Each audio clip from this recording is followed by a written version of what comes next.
Is it John Cena's sister car, or is it the sister car to John Cena's car? You'll never know, right?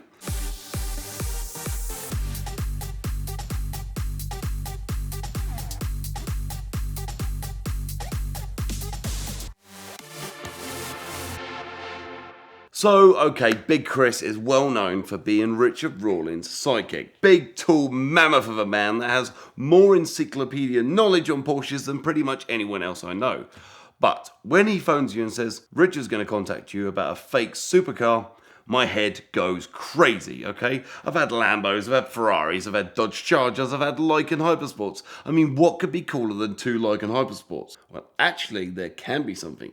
This could be my second owned fake Diablo, all right? The first Diablo was a black one, which I sold to Shane Lynch from Boyzone, right? So now it's a celebrity-owned fake supercar. But this one has a bigger celebrity connection than I would ever imagine. Richard Rawlings then goes ahead and sends me an eclectic mix of the most crazy, horrible pictures of a Lamborghini VT, which I believe is viscous traction, convertible, right, in Dodge Blue, super cool.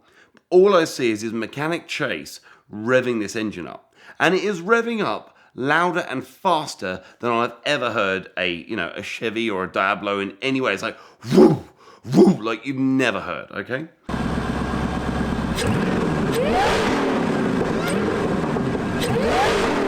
So then he sends me some pictures of the engine bay, and I'm like, well, that's not Lamborghini, and it's not Ferrari, and it's not supercar-esque. It's got a big block Chevy engine in it, like an LS, right? With a whacking great supercharger that's on the wrong way around, with a transmission that I've only ever seen in like GT40s or Porsche race cars, right? And the transmission is turned upside down and has a hydraulic fluid system that sprays on all the gears because it's upside down to keep the gears cooled. This thing is worth over $220,000, okay? It was made. So John Cena, one of the actors from Fast and Furious, back in the day had a Lamborghini replica made too. And it was a yellow car. I'm probably wrong. Someone's going to tell me I'm wrong. But this gentleman called Kelly Hayes built this car in Dallas area, and he made it for John Cena, right? This is the sister car to John Cena's fake Diablo that they couldn't get working on any of the TV shows. So there was a V12 BMW engine in the back of a Diablo. They tried to get running on some reality shows. They couldn't get it done. Well, this is the actual reliable version of his sister car. So is it John Cena's sister car, or is it the sister car to John Cena's car? You'll never know, right? So Richard says, look, it's a replica. It doesn't have a title. It was sold to me by a guy who was owed money by the owner. So I was like, look, I'll just buy the car. Like, send me a reasonable price. And he texts me over a price. I lowballed him like I see him do everyone, okay? And he can't give me any shit for lowballing him because I learnt it from him.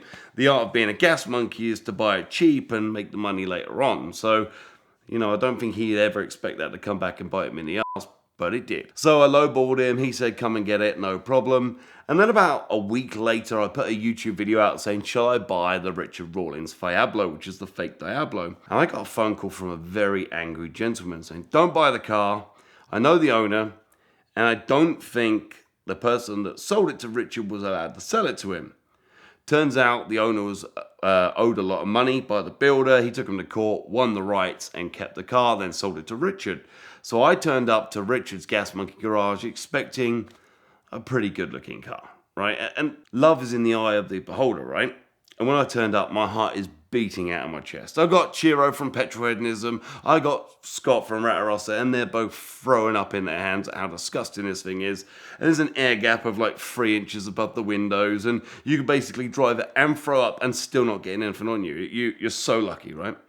And I'm looking at the car and I'm in love. This thing is perfectly proportioned to a real Diablo in my muscle car knowledge, so it's probably not, but in my opinion, it looks pretty good. The spoiler on the back is unbelievable, okay? And I'm not even joking. So the spoiler's actual legs are about this big, okay? Bigger than 10 inches, I reckon. They're huge. And the spoiler's tail goes perfectly over the wing of the rear back of the car. And you look at it and you think, how the hell did someone come up with such a erratic, stupid Sam Hard design? And that's because someone back in the day obviously copied this car off a real car and then just threw the rule book out the window, because all the badges are real, all the grills are real, the headlights are Xenon real Lamborghini stamped headlights. Every part of this car, it's got a real steering wheel, it's got real door cards, it's got a real carbon fiber center console, it's got a real gear lever.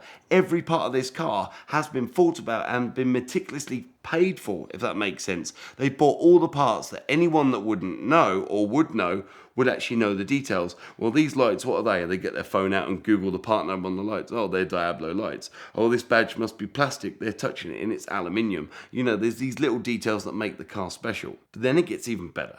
You lift up that engine bay and there is so much money.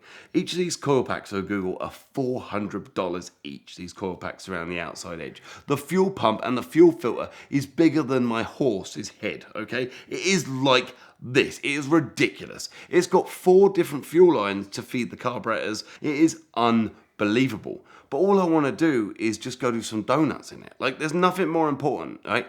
Everybody likes donuts. So a couple of things I've noticed in my life.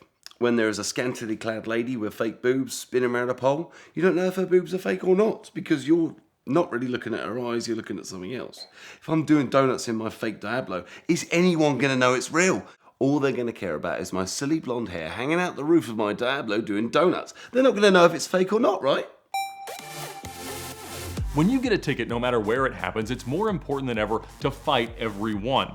And the perfect partner in that fight is the Ticket Clinic. When you get a ticket, you're facing costly insurance premium increases, points on your license, fines, risk of suspension, jail time, and they can help you avoid all of that. They've got offices in Florida and in California, but they can help you fight a ticket through their network of attorneys no matter where in the United States you get one. You can text a picture of your ticket to 305-305, or you can check them out now at the link in the description below. So thank them for their support of VINwiki, of Car Trek, and fight your ticket with the Ticket Clinic.